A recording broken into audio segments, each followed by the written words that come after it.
Hi everyone, welcome to Decoding Decisions as part of the Elevenses series. My name is Kate Fitzgerald. I work on the omnichannel and consumer goods team here at Google. And my name's Lloyd Bradley and I'm an agency development manager in the UK market.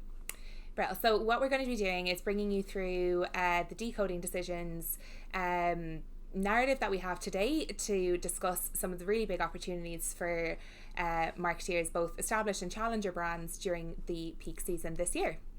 So when we think about the peak objectives, we've got 3 for the purpose of today's Elevenses. So we're going to be talking to you about acquiring new customers, increasing profitability, and finally optimizing your investment. So why are we doing this? Overall, 2018 was really hard for retail. Relatively, there's been very slow growth over the last couple of years, but 2018 was the first year that it was completely flat year over year. So what we want to do is try and help brands as much as possible to get the maximum out of the 2009 peak this year. And we're going to discuss with you some opportunities to do that and how we can kind of help you to navigate some of the challenging consumer patterns that we see with consumers. So I suppose when you say about consuming or confusing consumer patterns, there's almost this analysis paralysis that users can be, I suppose, inherent to, especially we're seeing such strong year-on-year growth, 10% when people are searching for deals and best. So in the last 10 years, there's been, I suppose, a lot of research into branding marketing and also performance marketing, and people are searching more and more for deals and best, like we can see when it comes to peak periods. But I think what's a really important point here to note is that best is largely subjective, and best doesn't always mean the cheapest. It's a lot of the time the best quality for what they're looking for, and it's very hard to know what people are looking for and what they consider the best. So we rely a lot on our automated solutions to be able to put the right message in front of the right person, so we want to make sure that the message is as relevant as possible for those users. So when we think about how, those users in particular and how they perform and how we I suppose typically like to see our marketing activity aligning to those people is through through marketing activities, and that's twofold. So I suppose traditionally we would have had brand activity that would have been more associated with broadcasting, traditional media types, billboards, offline media, and then driving through the sales activations through performance marketing, and that's where I suppose we more closely align to digital activity. However, consumers don't behave in a linear fashion, and we can't treat them that way anymore, and we can't treat our marketing activity that way anymore either. So for the first time, we've done some research here at Google, and we've watched the consumer behaviour of over 7,000 users with hundreds of thousands of permutations and how they're behaving and some behaviours that we can attribute to them and their consumer cycle, and we've come up with what we call the messy middle. So the messy middle is that swinging between branding awareness and performance marketing and everything that comes in between, because like we well know, marketing isn't simple, our users aren't simple to navigate, so we're going to tie them down to the messy middle. And today, for the purpose of this conversation, we're going to be talking you through some of the solutions that we have in order for you to be able to navigate that messy middle as well. So peak is made up of multiple complex decision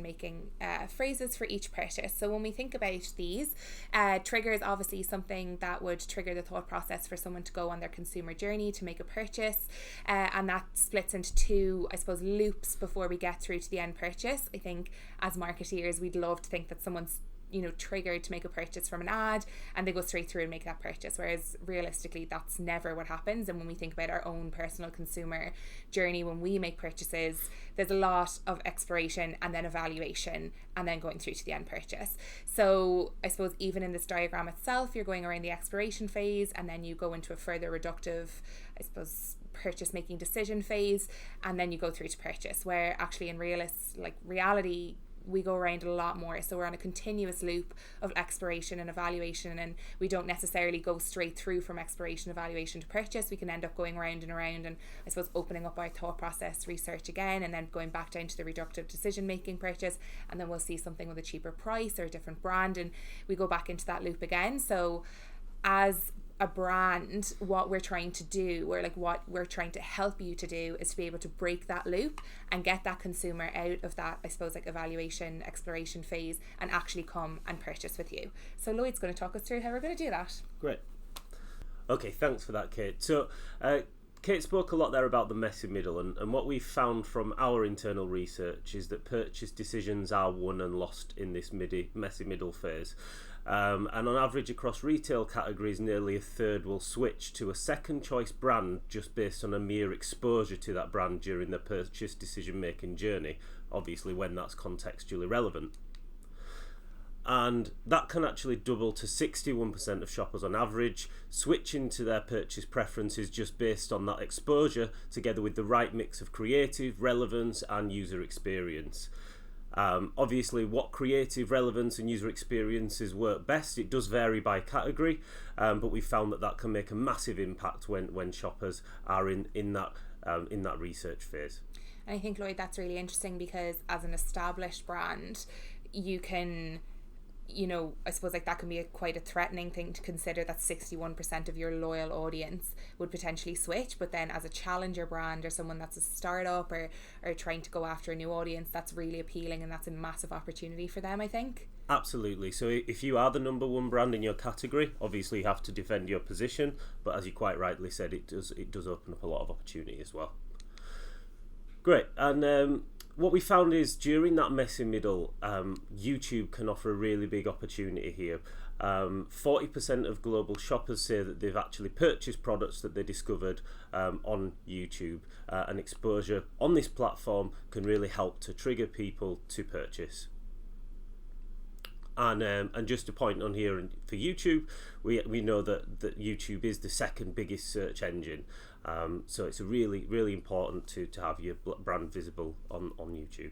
And I think we're discovering people searching in like a lot more a variety of ways, in the sense that people are searching like how to, best, and like generally searching for upper funnel activity, whereas it's not all specific and people going directly after what they're looking for. It's a discovery channel just as much as anything else.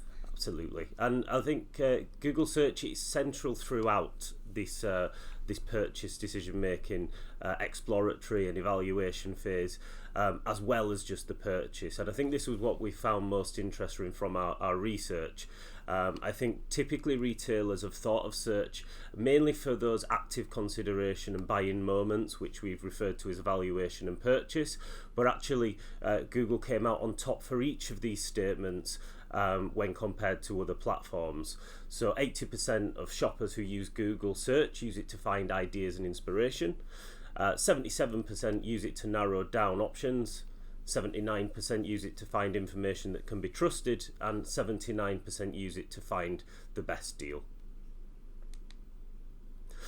And the messy middle is constant throughout peak and very clear during events like Black Friday. So what you can see from this graph is that actually during the Black Friday peak season, those stages become more apparent, because we've got the whole country pretty much looking for a deal during pretty much a 2-week period leading up to Black Friday. People start asking practical questions like, when is Black Friday, or what is Black Friday, during that exploration phase.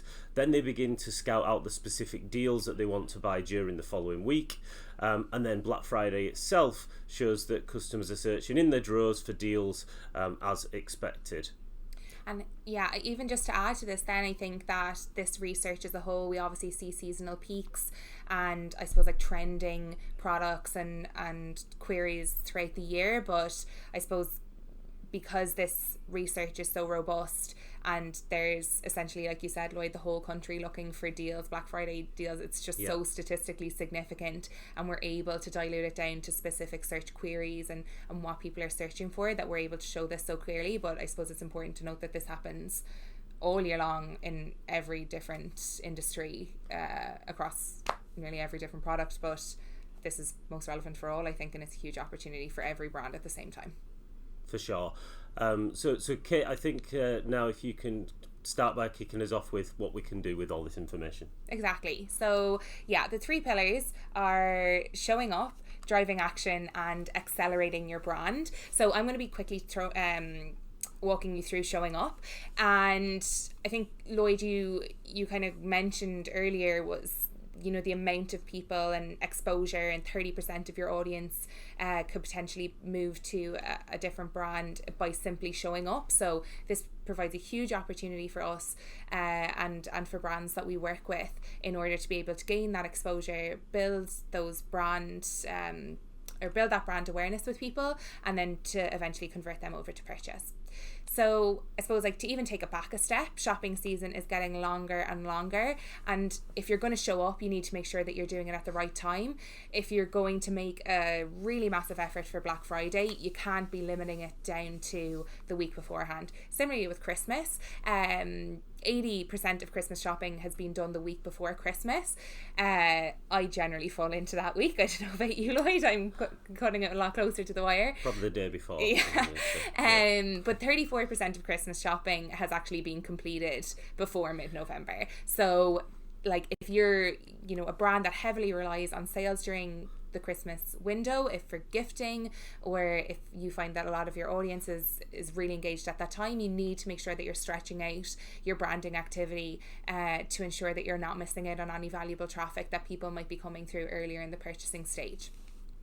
Now, brand and mental availability is really important throughout. So these are 7 of the categories that this research was completed across, and what we've done here is broken it down according to branding and generic search traffic.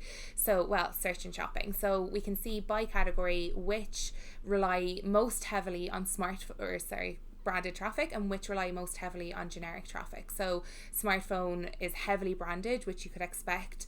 So the majority of people would be, like, in that bottom purchasing funnel, they would obviously have a massive brand preference when it comes to buying smartphones. But things like sofa, there's a huge opportunity to play there in the generic space where people aren't really sure what they want yet, or they definitely haven't formed any kind of close connotations with a brand per se. So there's a really good opportunity here for you to be appearing at that upper funnel and stealing those potential users earlier in the purchasing journey.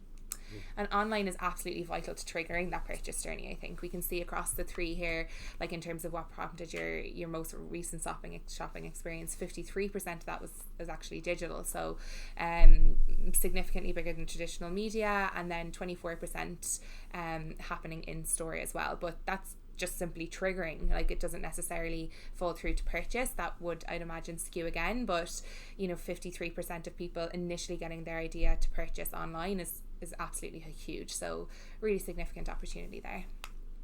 Now, when we bring it back to showing up, and I suppose, like, how this kicks off this section, this slide is so important when we think about the messy middle and the opportunity, and also, I suppose, like, the threat the challenger brands can bring to the marketplace. So we asked, this question was asked to people who would have a really strong connotation with the brand that they want to purchase from. So the amount of people that would purchase from their first choice versus the amount of people that switch to their second choice by simply being exposed to a second choice brand.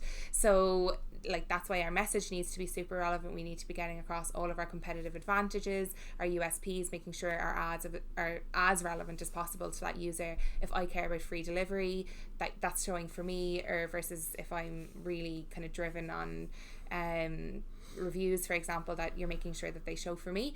So I think, again, it's really interesting when we look at sofa, when we know that there was a lot of traffic that was coming through generic as opposed to branded search. Nearly 40% of an audience was lost to a challenger second brand by simply being exposed to it. So showing up like for like.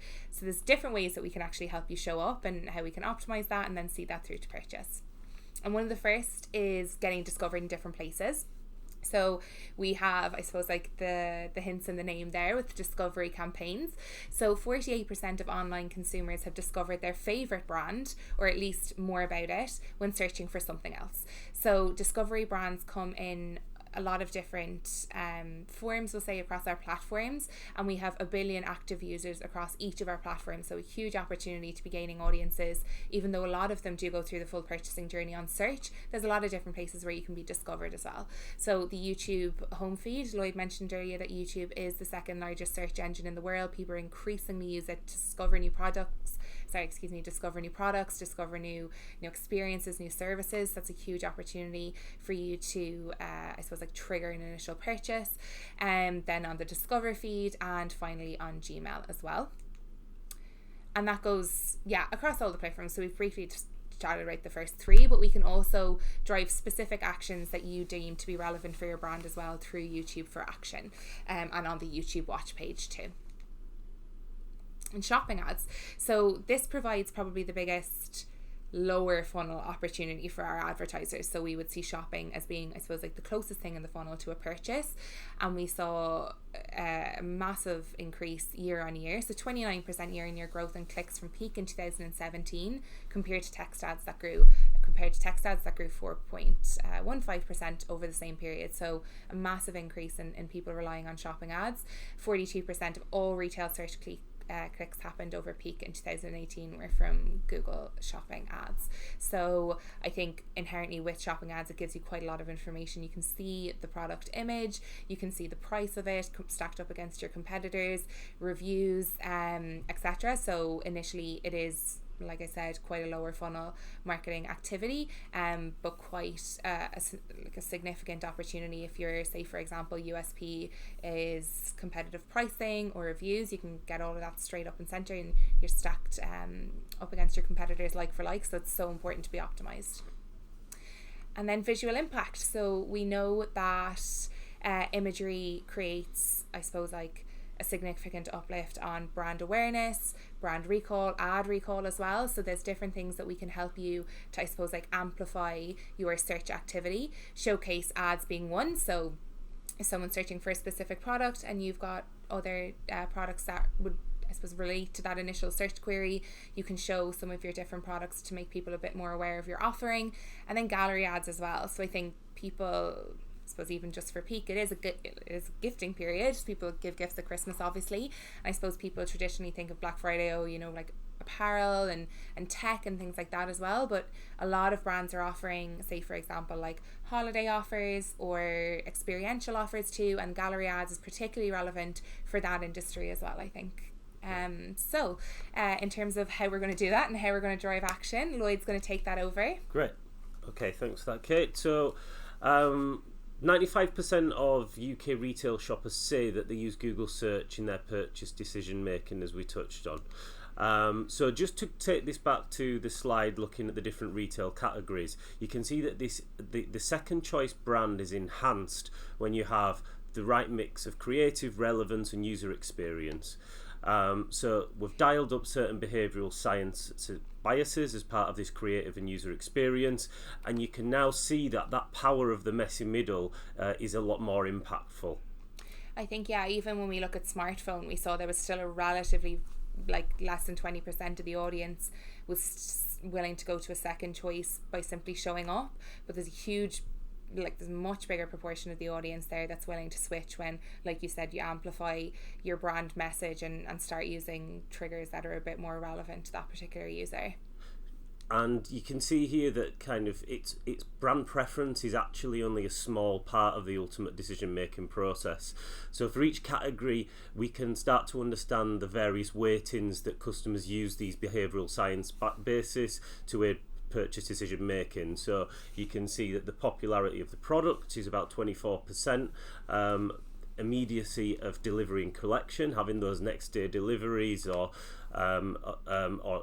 availability within store, and also the pulling power of a free gift as well. So we think of that as maybe samples, as things, even a cuddly toy if you're a certain retailer, whatever that could be. A pulling power of the free gift is very important to consumers. So this slide here is just kind of showing some examples of how Google can support the dialing up of certain biases to drive actions across those paid channels. So with video, we have TrueView for action. With display, we have audiences such as remarketing and similar audiences, and your in-market audience as well. And then on search, we have things such as your ad extensions to really kind of sell those unique selling points of your brand, as well as local inventory ads. But you can also look at things on site, such as your landing page optimization and your mobile user experience. And just keeping on the subject of mobile, mobile should always be a device that you certainly plan around. It's especially during peak, it's central to both in-store and online interactions and transactions with your brand. So 60% of UK retail searches over peak last year were via a mobile device, and mobile searches are growing 17% year on year.